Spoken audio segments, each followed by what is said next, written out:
have you been able to, help friends, help people take accountability? Like, what's the easiest or what's the best way to go about that? The first thing I tell them is, well, first of all, don't come to me snitching because you're telling on yourself. That's what my dad told me. When I remember coming saying, well, this person did this to me. He said, don't come to me snitching. You telling on yourself.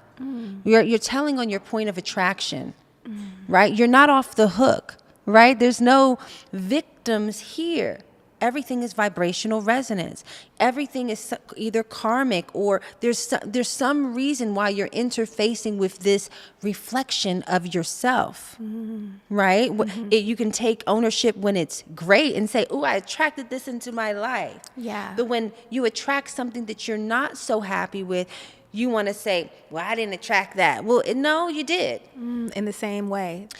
How, you can't, the universe doesn't discriminate in that way, right? So what I always say is, okay, oftentimes people just need to vent, right?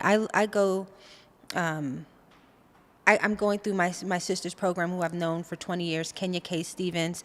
She has an academy, Progressive Love Academy, and she teaches that we have an animal, and this is not far-fetched, an animal, ego, and the higher self.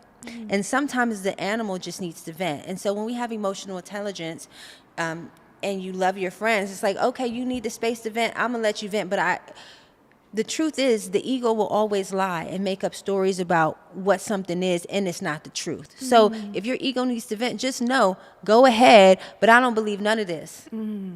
Carry on, release it out, because it's like using the restroom. Go ahead and get it out of your system.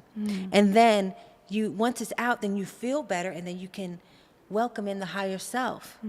But you can't welcome the higher self if you're still an animal in ego.